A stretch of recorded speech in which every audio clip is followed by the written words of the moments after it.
శ్రీరెడ్డి శ్రీరెడ్డిని విచారణకు పిలిచిర్రు. ఎక్కడ?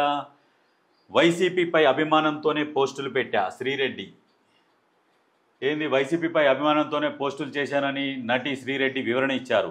చంద్రబాబు, లోకేష్, పవన్పై అనుచిత వ్యాఖ్యల కేసులో ఆమె పూసపాటి రేగ, అనకాపల్లి పోలీస్ స్టేషన్లలో విచారణకు హాజరయ్యారు. అనుచిత వ్యాఖ్యల కేసులో శ్రీరెడ్డి శనివారం విజయనగరం జిల్లా పూసపాటి రేగ, అనకాపల్లి పట్టణ పోలీస్ స్టేషన్లలో విచారణకు హాజరయ్యారు.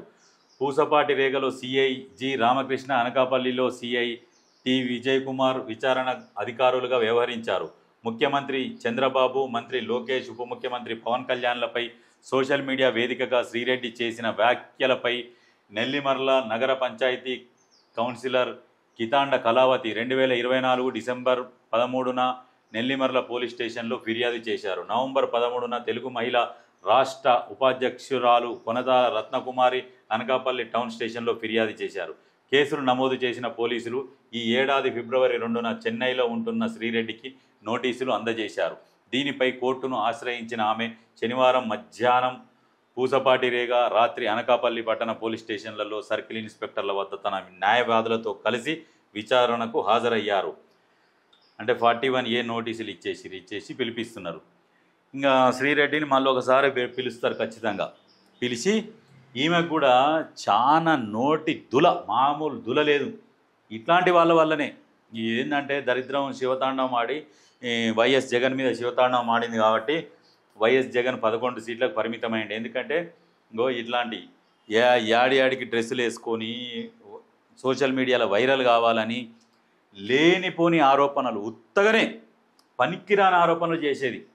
ఏం పని లేదు, సోషల్ మీడియాలో ఫేమస్ కావాలి, బట్టలు ఇప్పుకొని ఆడ కూర్చోవాలి ఫిలిం నగర్లో. ఈ రకంగా చేసింది.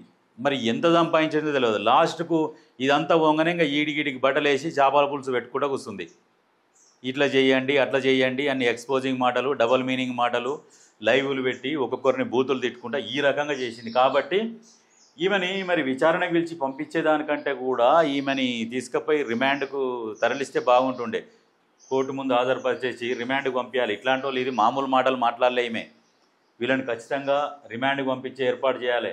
ఈమె అయ్యా తప్పైంది, లోకేష్ గారు, పవన్ కళ్యాణ్ గారు, చంద్రబాబు గారు తప్పైంది, మా ఫ్యామిలీ భయపడుతుండ్రి. అప్పుడు ఎక్కడ పోయింది మరి బుద్ధి ఇదంతా మాట్లాడేటప్పుడు? ఈమె నోరుకు తాళాలు లేవు, వాడు పోసాని కృష్ణమురళి వాళ్ళంతే మాట్లాడి నోటికి వచ్చినట్టు మాట్లాడారు. ఇప్పుడు ఎవరైనా వస్తున్నారా?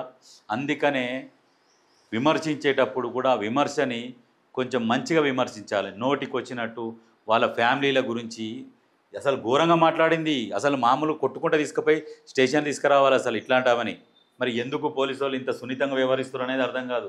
లేడీ పోలీసుని పెట్టి కొట్టుకుంటూ కొంచుకుపోవాలి. ఏమో చేసింది. ఇప్పుడు ఏమో పెడతారు, ఇక త్వరలో నాకు తెలిసి చేపల పులుసు పెడతారు. ఖచ్చితంగా పెట్టాల్సిందే ఇట్లాంటి వాళ్ళకు. ఈమెకు కావచ్చు, కొడాలి నాని, వంశీ, అనిల్ కుమారు, ఇంకా బోరుగడ్డ, ఈ టీం ఉన్నది. ఈ దరిద్రం టీం వల్లనే జగన్కి ఆ పరిస్థితి వచ్చింది. ఇంకా వాళ్ళు కూడా ఇంకా వైసీపీ వాళ్ళు కూడా వీళ్ళని దగ్గరికి తీయొద్దు. వీళ్ళని దగ్గరికి తీస్తే మళ్ళీ అదే పరిస్థితి. వీళ్ళు ఇప్పుడు మారినట్టు యాక్షన్ చేస్తారు. మళ్ళీ నెక్స్ట్ ఎలక్షన్ మూమెంట్ వచ్చిందంటే మళ్ళీ అదే వాళ్ళ బుద్ధి ఉంటుంది కదా, కుక్కతోక. అది ఎంత చక్కగా చేసినా చక్కగా కాదన్నట్టుగా వీళ్ళ బుద్ధి కూడా అట్లనే ఉంటుంది. ఈ తెలుగుదేశం ప్రభుత్వం కూడా వీళ్ళు మారిర్రేమో అనుకొని మాత్రం వదిలిపెట్టొద్దు. వీళ్ళని ఖచ్చితంగా వీళ్ళ పని చేయాల్సిందే.